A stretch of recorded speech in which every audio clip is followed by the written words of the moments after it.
Así que muchas gracias. Vamos a hacer todo lo necesario acá. Algo pasó en el camino, pero escuchamos fuerte y claro también tu mensaje.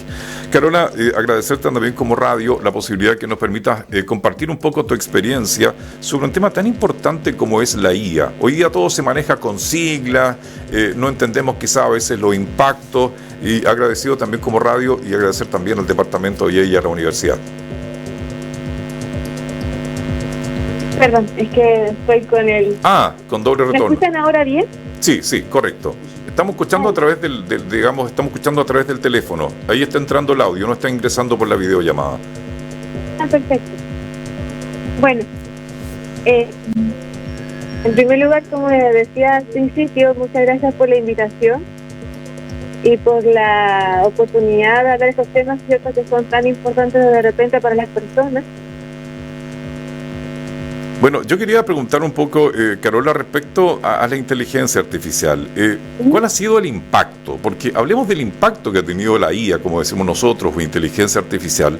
¿Es tan grande como, por ejemplo, al que tuvo cuando llegó el Internet? ¿Es comparable una cosa con otra? ¿Cómo se mide hoy día? ¿Cómo se dimensiona? Bueno, la IA está generando un impacto muy similar, como tú lo has mencionado, con la misma, similar a lo que pasó con el Internet. No es una herramienta aislada, sino que está entrando en casi todos los ámbitos de la vida. El Internet, por ejemplo, cambió la forma en cómo buscamos la información, cómo resolvíamos nuestras tareas, por ejemplo, en Google al inicio, en Wikipedia, etcétera. También la forma en cómo nos comunicamos, cómo hemos ido a comprar. Por eso se ha hecho tan popular, ¿cierto?, las herramientas como Mercado Libre o Amazon, ¿cierto?, la forma en cómo estudiamos también y trabajamos. En cambio, la IA está dando un paso mucho más lejos que eso, porque no solamente nos permite acceder a la información, sino que también la puede resumir, la puede interpretar, se puede generar nuevo contenido, entre paréntesis nuevo contenido, porque todo eso depende de cómo fue entrenada, ¿cierto? Por lo tanto, tan nuevo no lo es. También la permite traducir. Existen herramientas, ¿cierto? La más conocida es Google Translator, ¿cierto?, para poder traducir documentos en diferentes idiomas. Y también nos permite, nos apoya, ¿cierto?, a tomar diferentes decisiones. Por lo tanto, el Internet fue la gran red de conexión. Sin embargo, la IA está convirtiéndose en una capa de inteligencia sobre esta red de comunicación.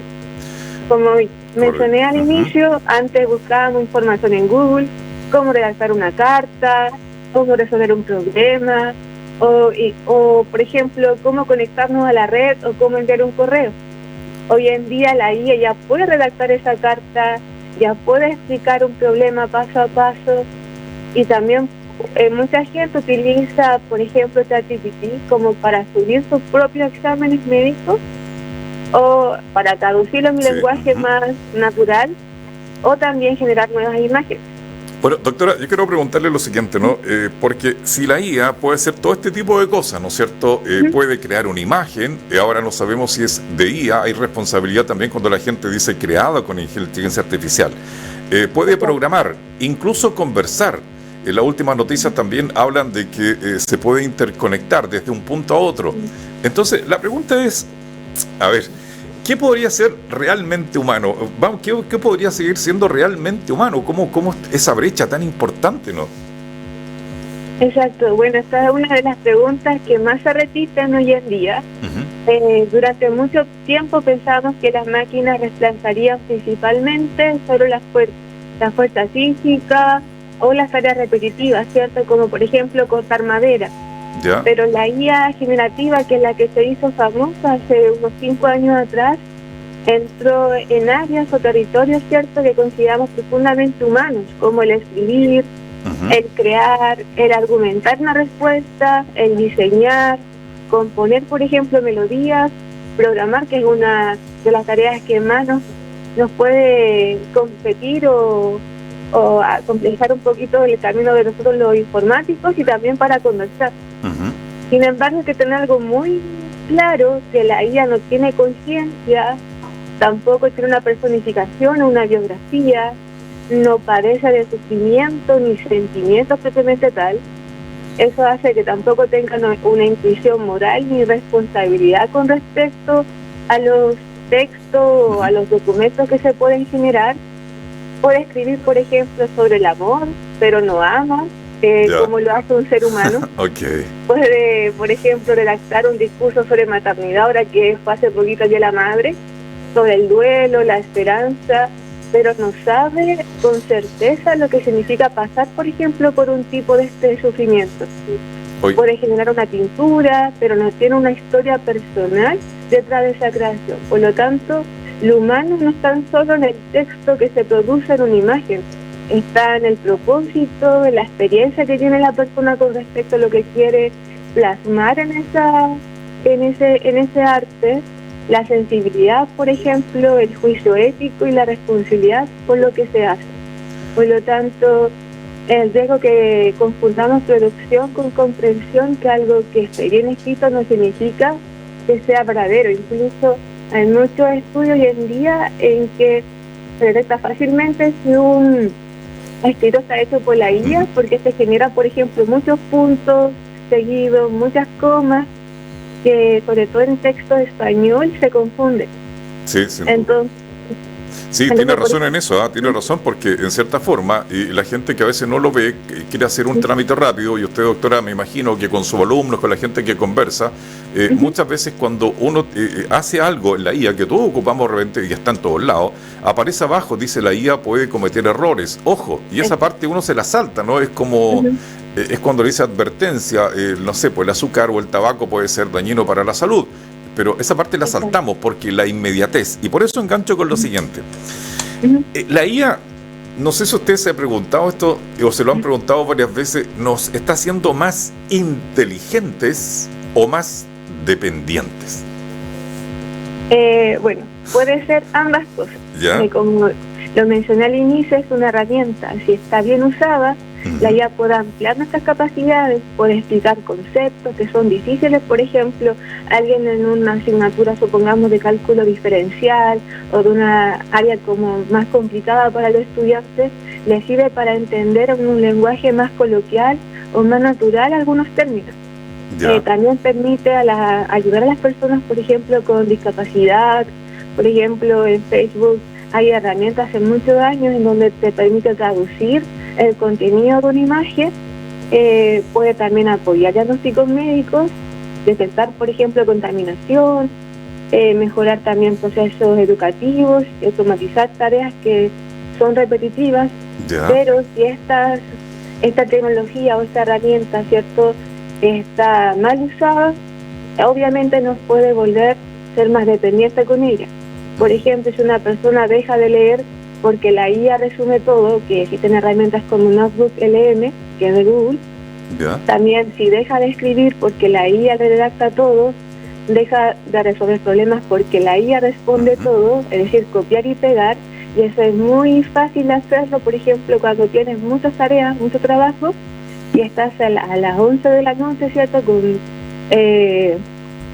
muy cansado, cansada, ¿cierto? Lo más fácil, lo más tentador es ir a ChatGPT o Gemini o la herramienta que sea, copiar y pegar. Por lo tanto, este debate ya aparece en la educación, y un estudio que se hizo en el 2024, si no me equivoco, un estudio del MIT, sobre el uso excesivo de ChatGPT en lo que es la escritura académica, reportó menor actividad cerebral, ¿cierto?, y peor recuerdo del contenido en participantes que dependieron excesivamente de esta herramienta. Perfecto. Y ahí se vio más o menos de cómo iba reduciéndose la cantidad de conexiones en el cerebro de las personas que usaban para todo esto sin un criterio o un juicio ético. Por lo tanto, la pregunta va más allá de si debemos usar la IA, sino cómo. Sí, de todas maneras, y sobre todo cuando hoy día vemos estudios, ¿no?, que hablan de lo que usted precisamente planteaba, ¿no?, del tema cognitivo, de cuánto estamos haciendo, de cuánto estamos madurando quizás la información. Y yo me quiero tomar de esto porque no sé si ustedes vieron la película Terminator y otras que van dentro de esta misma línea. Y parece que esa película, que ya tiene muchos años, que ha pasado ya una larga data, como que se adelantó en el tiempo. Algo pasa, ¿no? Hasta los Simpsons también se han adelantado también para las elecciones presidenciales en algún tema. ¿Por qué pongo el tema? Porque dentro de la gama de la ciencia ficción hay muchas cosas, y yo quiero preguntarle al respecto de que hay cosas muy beneficiosas que uno pudiera aprovecharlas, pero también se generan riesgos, como lo que usted estaba encadenando recién en su respuesta, ¿no? Exacto, bueno. Siempre aparece esta película como el gran emblema, ¿cierto?, de lo que podrían ser los desafíos, los riesgos de la IA para la humanidad, pero más que un riesgo actual, no es que una máquina despierte como la Terminator, ¿cierto?, sí, o que controle el mundo entero, sino que los riesgos leales son mucho más cercanos, mucho más evidentes, como la desinformación, las famosas deepfakes, ¿cierto?, los fraudes, que es pan de cada día. Todas las personas hoy en día han sufrido algún fraude, sobre todo por WhatsApp. El tema de la vigilancia, ¿cierto?, los sesgos, que suceden mucho, por ejemplo, en herramientas como Instagram, donde la persona sigue viendo lo mismo, que el algoritmo le va mostrando en base a sus preferencias. La pérdida de privacidad, que cada vez que subimos una foto, una imagen, un posteo, ¿cierto?, vamos dejando una huella digital que no se va a borrar, como también la manipulación emocional y la concentración de poder. Es decir, no son cosas tan alarmantes, por ejemplo, como que una máquina nos venga a controlar, pero son cosas que vivimos cada día. Por lo tanto, eso muestra que la IA no solo amenaza computadores, también va amenazando nuestra capacidad de distinguir de lo real o de lo falso, sobre todo lo que tiene que ver con esta masificación de las noticias falsas, que hay portales que uno puede, por ejemplo, chequear si la información que está viendo antes de hacer un retweet, que era antiguamente con Twitter, o compartir una noticia entre los amigos, ¿cierto?, en WhatsApp. Hay que validar que esa información sea cierta, y eso también es responsabilidad de nosotros mismos como usuarios. Perfecto. Por lo tanto, sí, tenemos que tener ese criterio. Sí, yo estaba siguiendo un poco lo que usted decía. Hay una gran pregunta que a veces se hace y que tiene que ver un poco con el tema de la pega, con el tema del trabajo. Estamos hoy día conversando con Carola Figueroa. Ella es ingeniera civil informática, magíster en ciencias de la computación, además doctora también en ciencias de la computación, y bueno, forma parte ahí del gran equipo de la Universidad del Biobío, que nos va a acompañar en un ciclo de programas, porque tenemos que llegar al tema cuántico, ¿no? Si viene un seminario tremendo, pero no quiero adelantar nada. ¿Nos va a dejar sin trabajo la IA? ¿O vamos a tener que adaptarnos a un nuevo formato? Esa podría ser una pregunta. La gente dice, mira, está llegando la inteligencia artificial y nos vamos a quedar sin pega. ¿O hay que entender un poco el trabajo de otra manera? Exacto, bueno, como lo que ha ido pasando a lo largo de la historia, ¿cierto? En este caso, la IA no reemplazará todos los trabajos, pero sí va a transformar muchas tareas. Sobre todo las más expuestas son aquellas basadas en texto, en datos, por ejemplo, análisis repetitivo, la atención automatizada. Ahora ya vemos, por ejemplo, de que antiguamente siempre nos llamaban de algún call center, que era una persona, que sabíamos que era una persona humana. Hoy en día son bots. Ese tipo de tareas sí se han automatizado. También la generación de contenido o el procesamiento de imágenes, de documentos. Pero el debate no debería reducirse solamente a que la IA me quitará o no me quitará el empleo o el trabajo. La pregunta es, ¿qué parte de mi trabajo que realizo en el presente, ¿cierto?, puede automatizarse? ¿Y qué partes de ese trabajo requieren el criterio humano? Por ejemplo, el hecho de si yo genero contenido o genero, por ejemplo, que la IA me resuma algo, obviamente tengo que, como juicio ético crítico, ¿cierto?, tengo que revisar ese documento antes, por ejemplo, de enviarlo. Ha pasado incluso en colegas tuyos que han subido noticias. Exacto. Y se olvidan de quitar la parte de sugerencias que hace, por ejemplo, ChatGPT. Por ejemplo, un médico puede recibir apoyo de la IA, se utiliza mucho en medicina para analizar imágenes, pero siempre la interpretación del contexto debe ser de él. Un mismo profesor puede usar IA para preparar material. Yo la uso y muchos de mis colegas también la usan para preparar material. Por ejemplo, reciclar y no hacer siempre los mismos ejercicios. pero sigue siendo esencial para formar el criterio ético. De todas maneras, yo le voy a hacer le quería comentar, doctora, que estuve el otro día conversando con algunos médicos, hago la diferencia entre doctor y médico, que es súper relevante hacer la diferencia,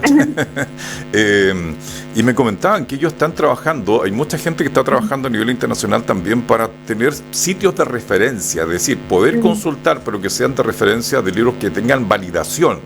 Es como, no sé, pues vamos a crear quizás en algún minuto la unidad anti-IA, que a alguien se le puede ocurrir en los departamentos, vamos a pasar un día por la Universidad del Biobío, unidad anti-IA. Eso, ¿por qué se lo pregunto? Porque quizás hay muchos papás, hay muchos profes que están escuchando el programa y viendo el programa, estamos hoy día en una red de emisoras en toda la región de Ñuble, y que dicen, oye, vamos a entrar a la educación.